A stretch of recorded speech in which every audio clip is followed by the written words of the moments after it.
So today's a special episode for us here at the Truth About Local Government. Off the back of our recent survey we sent out to our subscribers, we asked our listeners, what do you want to hear about? And a topic that came up time and time again was about how public and private partnerships can help facilitate and develop urban housing delivery. So I have not kindly, I have found someone who's kindly given up their time to talk to us about his experience.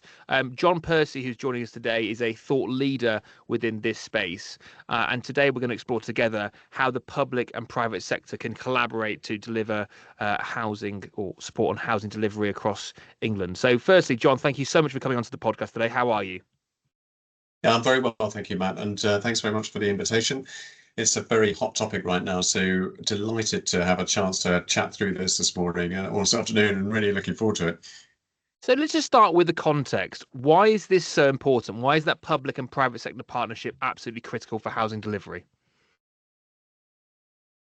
Well, it's certainly probably the highest matter on the political agenda at the moment, and I think if we start looking at what some of the challenges are to housing delivery, we've got a series of kind of macro trends at play here. So we've got a rising population, a population that has different family units to it, and a requirement for different types of housing, and in fact more housing as a result of it. And also we've got increasing urbanization and an aging population. So these are all really big factors which influencing housing. As a background to that, then we've also had a sort of a missed target pretty much every year since the late 70s in terms of housing delivery. So if you take the last government's kind of benchmark of this 300,000 houses a year, the last time we saw that was probably like 1978, 79. So very, very long time ago. And really that led from the stopping of the public sector delivering houses directly. And if you look at all the charts and trends, you can see that coming across very, very clearly. So those are some sort of macro issues. But then compounding that within the last 5 years, we've had the impact of COVID and the disruption that had on house building and the construction industry more generally.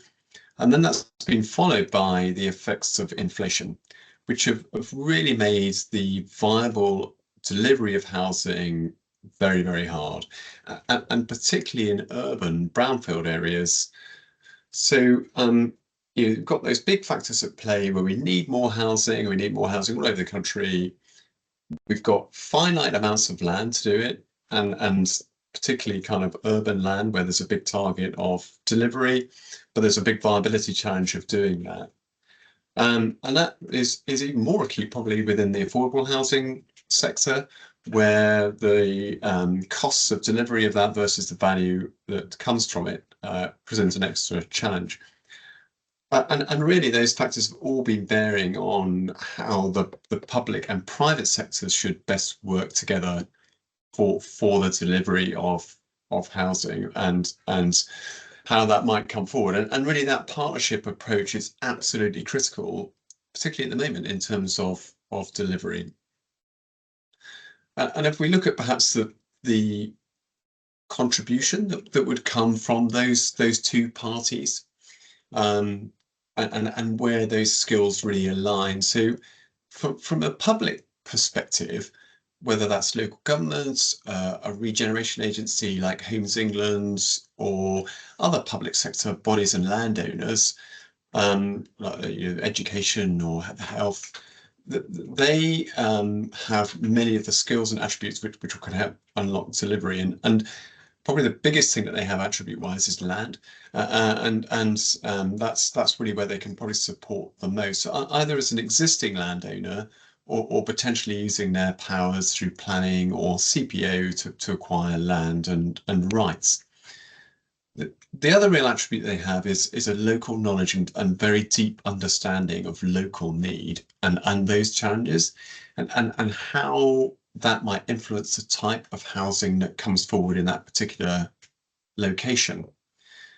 And then finally, really, what they can offer is an access point to grants and other kind of funding sources that might be available. And then if we compare that to what the private sector can offer, they've got very different skills. They've got access to a network of professionals and expertise that sits in there. They run other developments of this complexity and have the skills to be able to run those. They also have access to sort of contractor and supply chain networks to be able to do that. And often the working capital that's required to help kickstart a project. And again, quite relevant at the moment where local authority finances in particular are pretty constrained. So, so I guess in a sort of conclusion to that part, there's an absolute need. There's really complementary skills in public and private sector and how they might be delivered together.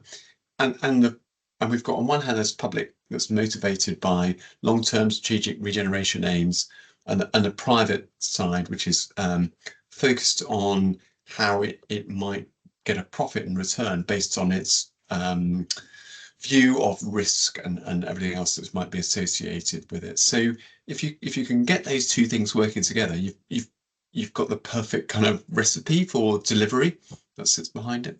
It's really interesting, isn't it? And actually, both parts to that have such a critical role to play. I just going back to the point that you made at the start, the fact that the housing targets haven't been hit properly since the 1970s. I mean, I sometimes sit there and go, well, surely either the target's wrong or something is very, very wrong with the actual delivery model.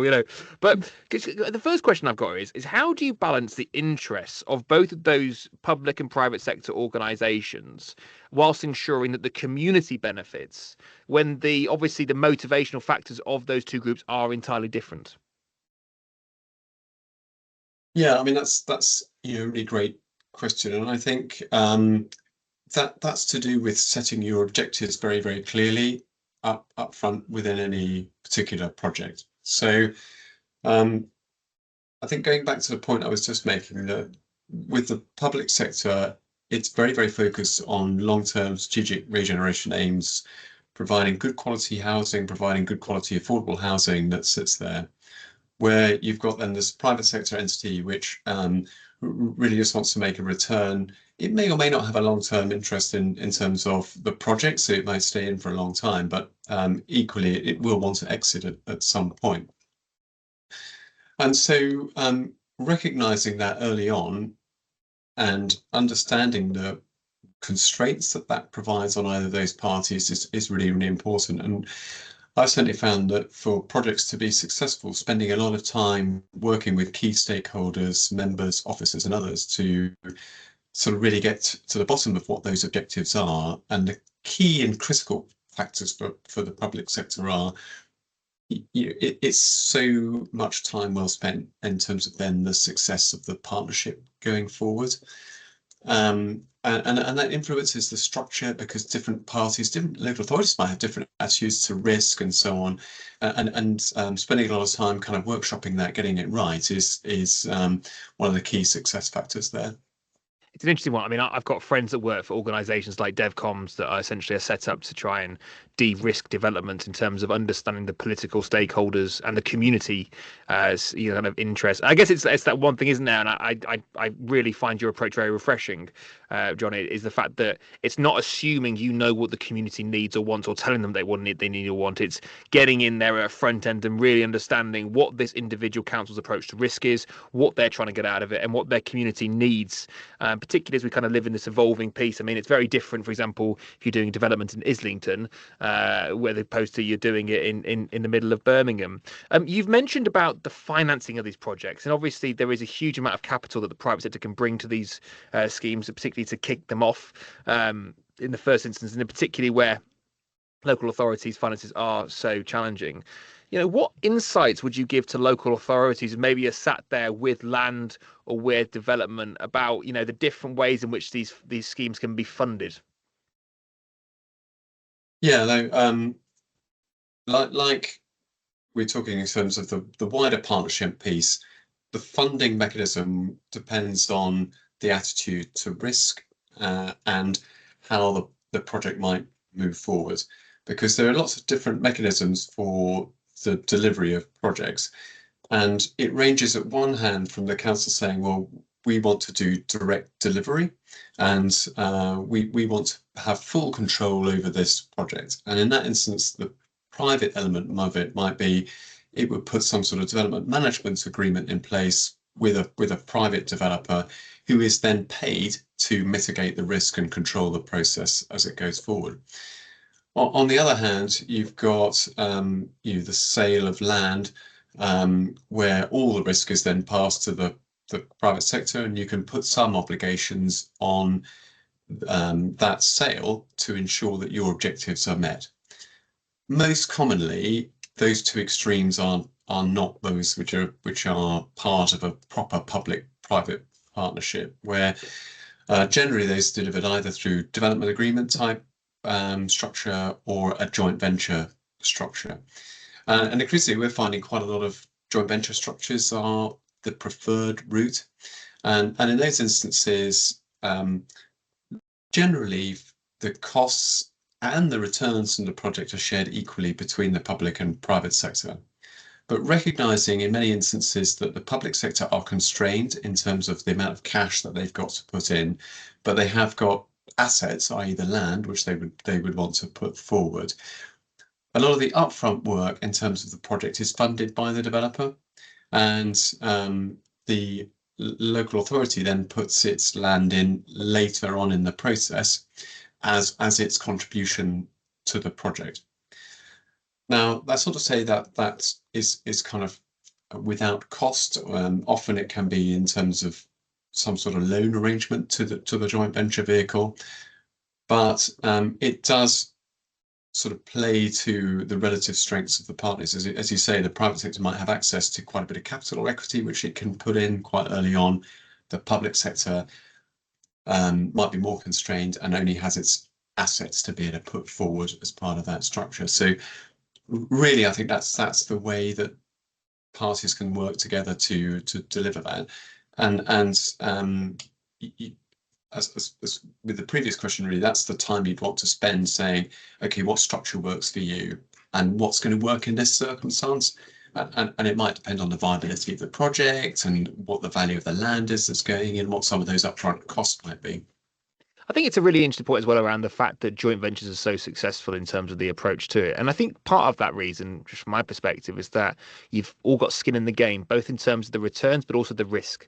I was talking to Max Callie yesterday, who's one of the commissioners at Birmingham, and he said councils are successful when they properly manage risk. And you don't look at it as, right, that's the box ticked. It's an organic, risk is organic. It has to be constantly considered and constantly kind of engaged with.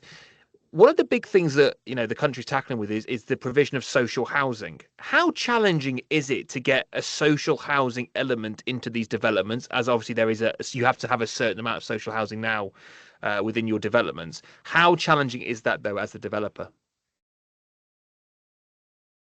Yeah, I mean, I think it's an overall proposition. Public-private partnerships are sort of a great mechanism to address the need for affordable housing.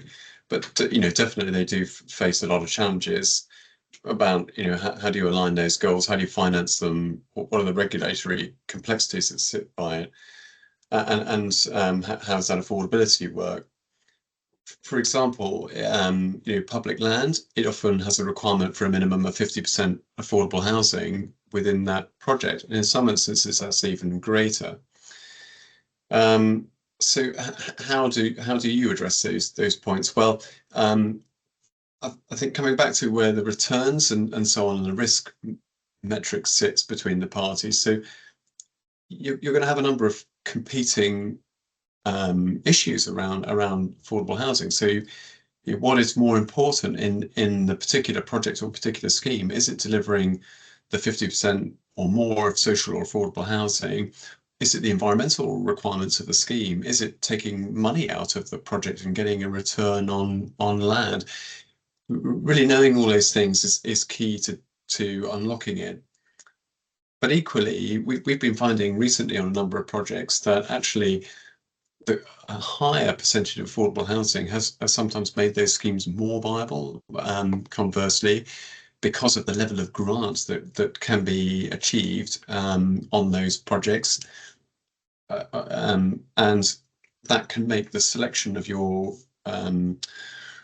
our PE partner pretty important within those projects if that's the way it's going, or indeed, working with the housing revenue account within the council to deliver that. So lots of challenges and lots of potential ways to kind of unlock it within the scheme, but a lot of those might be taking a lower return on the land asset to deliver more housing. And in the context of sort of public finance and need, that might be the better solution to take. I think my final question really here, John, it's almost a kind of like summarising this. For those that are listening at home and that are the lead officers for regeneration and development within local authorities, who are either in the midst of doing a development or have a development coming up, what would you say? What would your advice be about how to make this public-private sector partnership successful? What are the key things that they should be thinking about and really kind of coming back to when they are kind of reviewing how the development is going? Yeah, I mean, the key things from my perspective would be, at the outset, really understand what you want to achieve from the partnership. Yeah, and really go into that in a deep dive way and understand it, because a lot of joint ventures can be derailed at some point in their life because you get to the point where there's a commitment required in terms of money or land, and suddenly there's someone turns around and says, well, actually that's not what we want anymore, or we've misinterpreted what we want to deliver here. You're much more likely to get political support if you've done all that hard work in advance. And particularly sort of cross-party political support is really important at the local government level to ensure that, again, those projects aren't derailed or they don't get knocked by unforeseen issues that arise over the course of the project. And that extends right through to the financing, to the risk, and everything else that everyone wants to achieve. Once you've set that out, then the next critical step is, okay, well, those are our objectives. We understand then how that fits within the market and how the market might perceive those two things, and then start to build the structure around that in terms of how you want the public partnership to be structured, and make sure that there's engagement with the private sector throughout that process, so that when it's launched to market, it's not a big surprise, or suddenly you find that actually there's not much appetite for what you're wanting to promote. Got all those pieces in place, and you've got a really great product then, and the private sector is really very keen on working with the public sector. I perceive that joint venture structures are only going to become more relevant and more important for the delivery of housing going forward. Got this huge political agenda wanting to deliver housing.